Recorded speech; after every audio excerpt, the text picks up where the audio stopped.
2 people went on a trip, only 1 came back. We drove by and the gentleman was slapping the girl. He was slapping her? Yes, and then we stopped. They ran up and down the sidewalk. He proceeded to hit her, hopped in the car, and they drove off. Gabby Petito's story wasn't just a tragedy. It was a story unfolding in real time. Millions watched it play out on the Netflix drama American Murder. But what did we really see, and what was hidden? Gabby's friends described her as a warm, creative and kind person with dreams of becoming a travel influencer. Everyone who met her liked her. Brian was quiet, artistic, into drawing and hiking, but also known to have mood swings and insecurities. Gabby was about 20 and Brian 21 when she moved in with him and his parents in Florida. There was tension between his mother, and texts between them revealed a rocky relationship.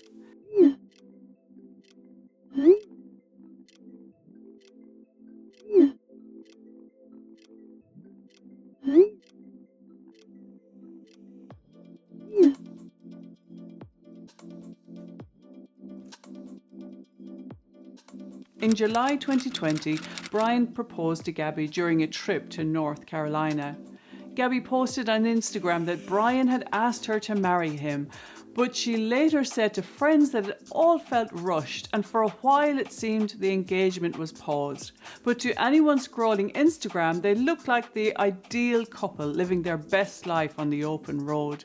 When I worked as a detective, I specialised in safeguarding the highest risk victims of domestic abuse and stalking.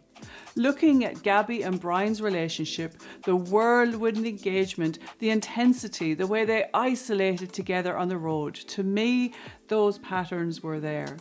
On the 12th of August, police in Moab, Utah pulled the couple over after a witness reported a man hitting a woman. The body cam footage has since been analysed frame by frame. And here's the painful question: could Gabby's death have been prevented? How come you're crying? I'm sorry, we've just been fighting this morning. Some personal issues. If you wanted to be with her again tomorrow, Yeah, take the radio. did you get hit in the face? Kind of looks like something like hit you in the face. Well, here's what went right. The officers separated them. They showed empathy and tried to arrange a cooling off period. Brian got a hotel room which was paid for by a domestic abuse charity, and Gabby called her mum and stayed in the van. So what went wrong? The 911 caller said that a man was seen slapping a woman. Under Utah law, that detail should have triggered a mandatory arrest. But officers weren't aware and downgraded it to a mental health crisis. Down there, I don't know, we've just been fighting all morning and he wouldn't let me in the car before. And then Why wouldn't he let you in the car? Because Because he told of me your I OCD? told me I needed to calm down. Yeah. But I'm perfectly calm. I'm calm all the time. And he really stresses me out, and this is a rough morning. Brian had scratches on his face and he appeared calm and collected. Now, his ability to switch off his anger is not unusual in cases like this. Gabby was distressed and constantly blaming herself, apologising again and again. That dynamic with the abuser being calm and the victim being distressed is a red flag.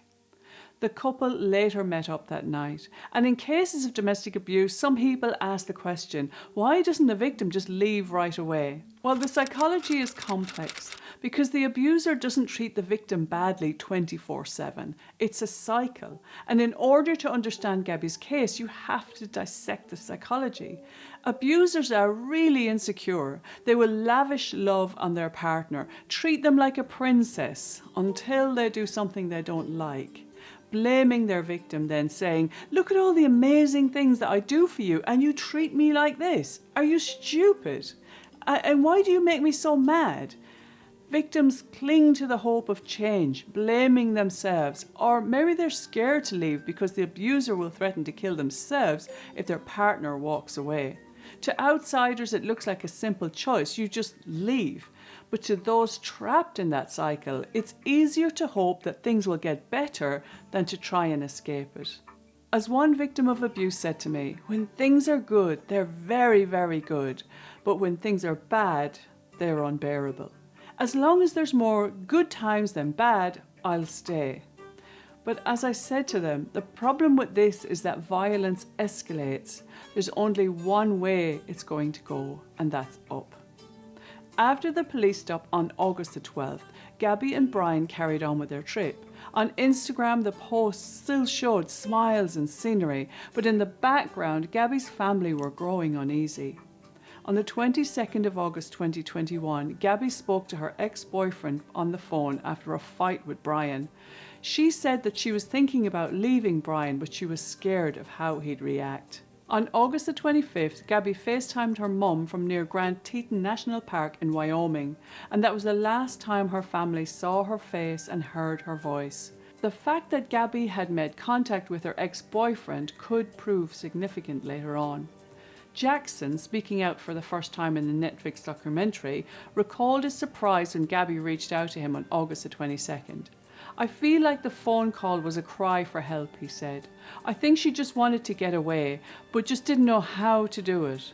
And I think she wasn't sure of what he might do or what he could do. And on the 27th of August 2021, she messaged him from Jackson, Wyoming, saying the place reminded her of him. Then later, around 1:45 p.m, she called him, but sadly he missed the call because he was at work.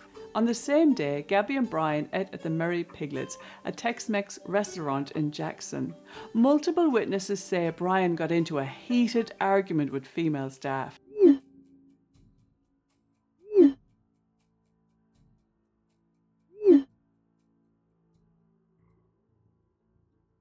Gabby was in tears and apologising. A witness said this was around between 1 to 2 p.m, saying Brian left and returned several times during that row. Shortly after, CCTV captured them at the Whole Foods in Jackson around 2:10, and that was one of the last confirmed sightings of Gabby alive. Then on the same day, Gabby's mum received a strange text from her daughter's phone.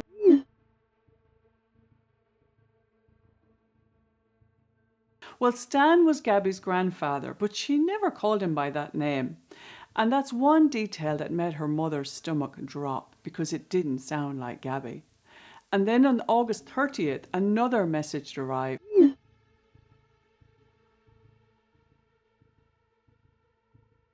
But Gabby wasn't there. She was in Wyoming. Again, her family knew something was wrong. After that, there was silence. Calls went unanswered. Texts received no reply. Her parents tried desperately to reach her, but nothing came back. Police reports later revealed long calls between Brian and his parents, during which time they enlisted the help of an attorney for their son. Then Brian drove back their van to Florida alone. By September the 11th, after 10 long days of no contact, Gabby's parents reported her missing. That call triggered a nationwide search, and within hours the case just exploded across news outlets and social media. In any missing person story, the most powerful character is the one who is absent. Absence creates a vacuum. The audience immediately rushes to fill that void with speculation, fear, and projection. And this is the source of all the online sleuthing. The last text messages that Gabby's family received were later determined to have been sent by Brian, and they were a chilling piece of dramatic irony. The audience knows the messages are fake, making Brian the villain in this plot. When Gabby was officially reported missing, police immediately went to Brian's parents' house in Florida. But instead of cooperating like any normal parent would, the family referred everything through their lawyer. They gave no information about Gabby's whereabouts, or even why Brian had come home alone in her van. And to officers and Gabby's family, this silence was agonizing. Investigators seized the van for forensic testing, hoping to find evidence inside that would shed light on what happened. But with Brian refusing to speak and his family stonewalling, every hour that passed put even more pressure on police. And the pressure didn't just come from investigators. Millions of people were armchair detectives, dissecting Instagram posts, analysing the body cam footage, and rightfully demanding answers. This true crime case played out on the main stage of social media. In the UK, we only need reasonable suspicion to make an arrest, so the threshold for arrest would have been enough. Gabby was missing, the texts were completely out of character, there was a previous domestic incident, and Brian wasn't just refusing to cooperate, his family had taken on the services of a lawyer to defend him too. Police could have arrested him on suspicion of murder, even without a body, if their suspicion was strong enough. But here's the catch. In England, we can only hold someone for 24 hours unless we secure an extension, and to get that, we need hard evidence. So sometimes officers hold back, gathering stronger proof for bigger results. And of course, even if Brian had been arrested, his lawyer would have almost certainly have advised him to answer no comment. But that arrest then would have allowed police to search his home, seize his phone, and examine his sat-nav if he had one. And those searches could have uncovered the truth much earlier. In the US, where Brian lived, officers needed probable cause, which is a higher standard than suspicion. Without a body or direct evidence linking Brian to a crime, their powers were limited. It wasn't that they didn't want to act. It's that the law constrained them. A search began, but weeks passed with no trace. On September the 13th, Brian told his parents that he was going for a hike. This was the last day he was reportedly seen leaving home. On September 17th, the Laundrie family finally reported that Brian was missing to the police. And they said they hadn't seen him since the 14th, 3 days earlier. Now that delay caused huge public outrage, as it looked like they had given him a head start. Officers immediately launched a massive search of the 25,000-acre Carlton Reserve. They used drones, swamp buggies, dive teams, dogs, but the swampy terrain and flooding made it almost impossible. Sadly, on September the 19th, Gabby's remains were found at the Spread Creek camping area, and cause of death was manual strangulation and blunt force injuries.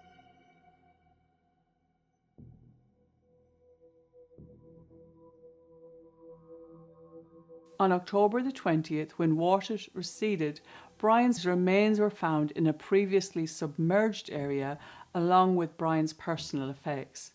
The medical examiner later ruled his death as a self-inflicted gunshot wound to the head.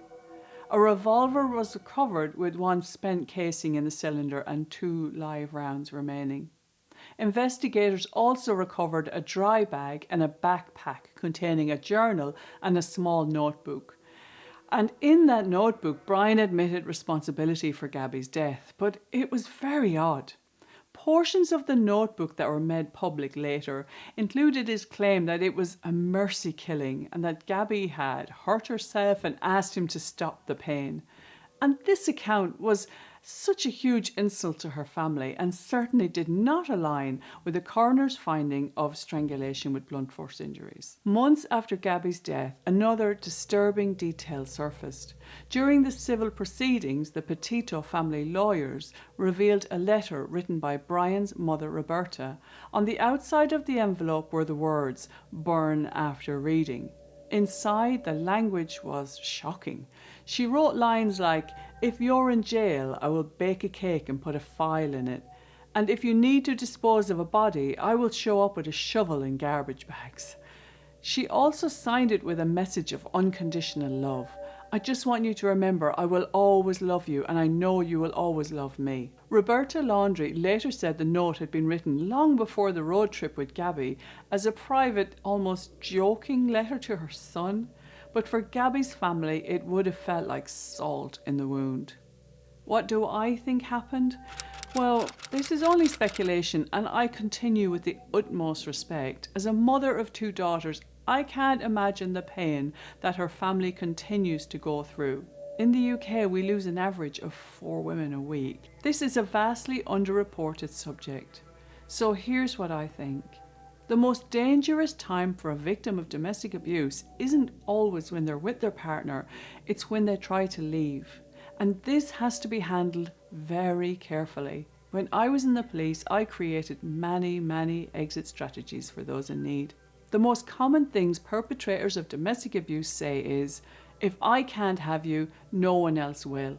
And had Brian discovered Gabby's contact with her ex and her subsequent plans to leave, that would have been enough to light a very short fuse. Behind every headline is a real human whose story deserves compassion.